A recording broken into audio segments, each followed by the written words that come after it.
नमस्कार दोस्तों, कैसे आप लोग। मैं हूं आपका दोस्त भरत सिंह राजपूत और स्वागत करता हूं बीएसबी ऑल एग्जाम प्रिपरेशन के आपके इस चैनल पे। तो आज का टॉपिक आप जान ही गए होंगे हमारा क्या है। हमने जो सेल टॉपिक है मानव कोशिका हमारा कंप्लीट कर लिया था इस बायोलॉजी की सीरीज में। तो आज हमारा क्या रहेगा टॉपिक की जो सेल के इंपॉर्टेंट जो भी प्रीवियस ईयर के आपके एग्जाम्स में पूछे गए हैं क्वेश्चंस हैं वो इस हमारी पीपीटी में लिए गए हैं। तो आज का हमारा टॉपिक है जो भी हमारे सेल है, कोशिका है, कोशिका विज्ञान के जो भी इंपॉर्टेंट जीके क्वेश्चंस बनते हैं वो हम इस वीडियो में क्या करेंगे, आज कवर करेंगे। तो चलिए शुरू करते हैं आज की इस वीडियो को। हमारा पहला क्वेश्चन देखते हैं। पहला क्वेश्चन आज का हमारा क्या है। पहला क्वेश्चन है कोशिका के वैज्ञानिक अध्ययन को का क्या कहा जाता है। जो कोशिका है हमारी, कोशिका जो सेल है उसके वैज्ञानिक अध्ययन को क्या कहा जाता है। तो उसको क्या कहा जाता है, हमारा कोशिका विज्ञान कहा जाता है, जिसे सीटोलॉजी भी कहते हैं। तो ऑप्शन सी सही हो जाएगा, कोशिका विज्ञान उसे कहा जाता है। किसके अध्ययन को, जो कोशिका के वैज्ञानिक अध्ययन को क्या कहा जाता है, कोशिका विज्ञान कहा जाता है। कोशिका विज्ञान जिसे सीटोलॉजी इंग्लिश में कहा जाता है। क्या कहा जाता है, सीटोलॉजी क्या कहा जाता है, इंग्लिश में कहा जाता है। जीव विज्ञान की एक शाखा है जो कोशिकाओं के अध्ययन से संबंधित है। ये एक जीव विज्ञान की क्या है, शाखा है। आई होप आपको समझ में आ गया होगा। और ये इंपॉर्टेंट क्वेश्चन है, पूछा गया हमारे एसएससी CHSL 2016 में और SSC CGL में भी इसे पूछा गया है। तो चलिए अपने देखते हैं नेक्स्ट क्वेश्चन को। क्वेश्चन नंबर 2 हमारा क्या है, किस ब्रिटिश वैज्ञानिक ने 1665 में जीव विज्ञान की खोज की थी। जो जीव विज्ञान है, जीव विज्ञान की किसने खोज की थी, 1665 में पहली बार की गई थी। और जीव विज्ञान खोज किसने की थी, कौन थे वो ब्रिटिश वैज्ञानिक, वो था हमारा रॉबर्ट हुक। क्या कहा जाता है उनको, रॉबर्ट हुक। तो ऑप्शन बी सही हो जाएगा। रॉबर्ट हुक ने हमारे क्या की थी, 1665 ईस्वी में क्या की थी, जीव विज्ञान की खोज की थी। ठीक है, चलिए जानते हैं। रॉबर्ट हुक ने पहली बार जो हमारे क्या की थी, सेल के जो हमारे कोशिका है उसकी खोज की थी, लेकिन उन्होंने मृत कोशिका की क्या की थी, खोज की थी। ठीक है, तो चलिए जानते हैं 1665 में जो ब्रिटिश वैज्ञानिक रॉबर्ट हुक ने अपने माइक्रोस्कोप के प्रयोग से पहली बार क्या की थी, कोशिकाओं को देखा और वर्णित किया। उनको क्या किया, उनको देखा, उन्होंने अपना खुद का एक माइक्रोस्कोप बनाया था, जिससे क्या किया था, उन्होंने कोशिका को देखा और उसको वर्णित किया आगे चलकर। ठीक है, तो चलिए अपने नेक्स्ट क्वेश्चन की ओर बढ़ते हैं। अपना अगला क्वेश्चन देखते हैं। क्वेश्चन नंबर 3 हमारा है, निम्नलिखित में से कौन सी सबसे बड़ी ज्ञात कोशिका है। निम्नलिखित ये 4 ऑप्शन दिए गए हैं, इनमें से सबसे बड़ी ज्ञात कोशिका कौन सी है। मैंने अपनी वीडियो में सेल बायोलॉजी की जो पूरी हमारी पे चल रही है, हमारी सीरीज प्लेलिस्ट चल रही है, उसमें हमने बताया था कि सबसे बड़ी हमारी कौन सी है, सबसे बड़ी जो हमारी क्या होती है, हमारी ज्ञात कोशिका वो कौन सी है। तो वो होती है हमारी शत्रुमुर्ग का अंडा। तो ऑप्शन डी सही हो जाएगा। ठीक है, शत्रुमुर्ग का अंडा वो सबसे बड़ी हमारी ज्ञात कोशिका होती है।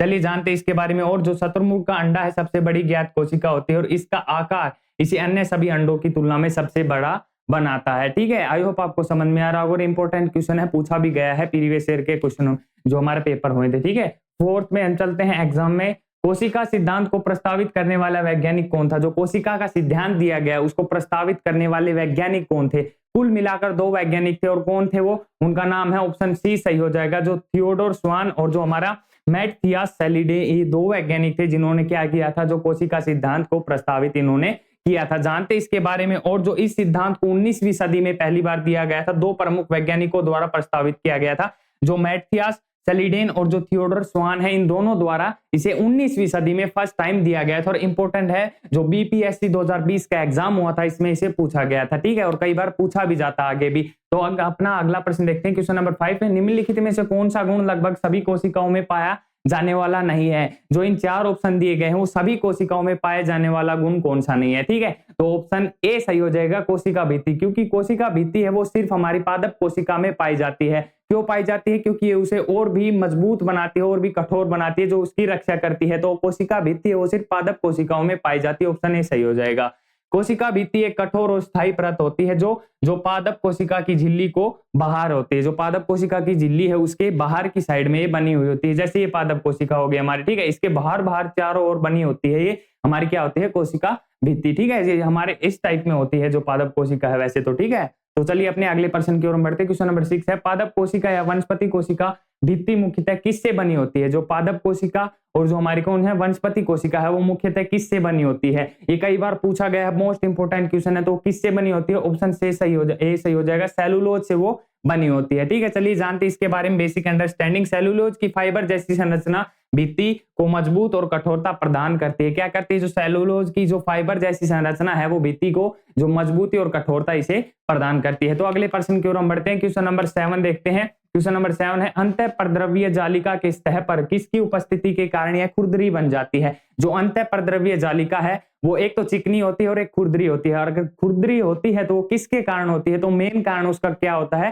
राइबोसोम की जो हमारी उपस्थिति होती है उसके कारण। तो ऑप्शन डी सही हो जाएगा, राइबोसोम की जो उपस्थिति है उसके कारण ये क्या होती है, खुरदरी होती है। अंतःपरद्रव्य जालिका की सतह पर राइबोसोम की उपस्थिति के कारण ये क्या होती है, खुरदरी होती है। मोस्ट इंपोर्टेंट क्वेश्चन है, कई बार पूछा गया है। ठीक है, आगे चलते हैं, हम अगला प्रश्न देखते हैं। क्वेश्चन नंबर 8, कोशिका के किस हिस्से में प्रोटीन बनाया जाता है।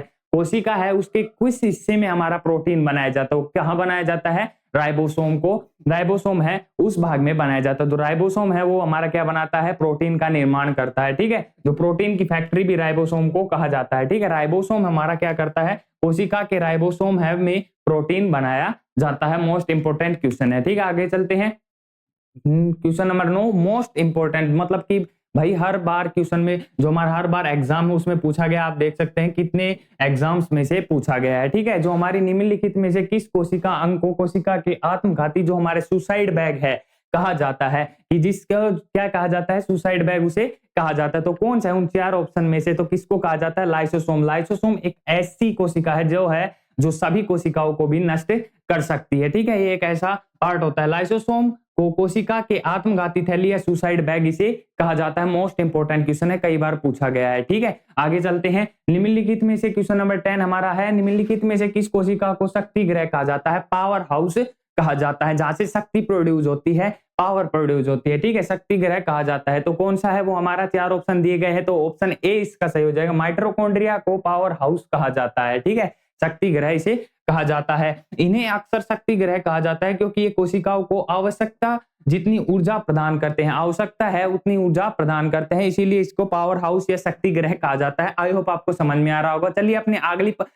आखिरी प्रश्न है उसकी ओर बढ़ते हैं। आखिरी प्रश्न हम देखते हैं आज का, क्वेश्चन नंबर 11, निम्नलिखित में से कौन सा कोशिकांग केवल पादप कोशिका में स्थित होता है। जो केवल कोशिकांग कौन सा है वो जो पादप कोशिका में स्थित होता है। ठीक है, तो कौन सा हो गया, हमारे चार ऑप्शन दे रखे, तो ऑप्शन सी इसका सही हो जाएगा। प्लास्टिड है वो केवल पादप कोशिका में, ये कोशिकांग है जो कि पादप कोशिका में स्थित होता है, केवल है। ठीक है, तो इसके बारे में जानते हैं। आप सही है, क्लोरोप्लास्ट एक प्रकार का प्लास्टिड है, जो क्लोरोप्लास्ट पाया जाता है और वो एक प्रकार का क्या होता है, प्लास्टिड होता है। ठीक है, जो प्लास्टिड ऑप्शन दे रखा है, तो इसमें अगर यहाँ पर क्लोरोप्लास्ट भी आ सकता है। ठीक है, क्लोरोप्लास्ट एक प्रकार का प्लास्टिड है और प्लास्टिड विशेष रूप से पादप कोशिकाओं में ही पाया जाता है। ठीक है, विशेषकर कहाँ पाया जाता है, जो पादप कोशिकाएं हैं उनमें ही पाया जाता है। आई होप आपको समझ में आ रहा होगा। आई होप आपको वीडियो अच्छी लगी होगी। अगर अच्छी लगी तो इसे ज्यादा से ज्यादा शेयर कीजिए, लाइक कीजिए और चैनल को सब्सक्राइब करना ना भूले, ताकि जो हमारे इंपॉर्टेंट अपडेट्स हैं आप तक जल्द से जल्द पहुंचते रहें। हमारे ऐसे ही जीके से रिलेटेड और ऑल एग्जाम प्रिपरेशन से रिलेटेड वीडियोस के लिए हमारे चैनल से जुड़े रहें। तब तक के लिए मेरी तरफ से जय हिंद।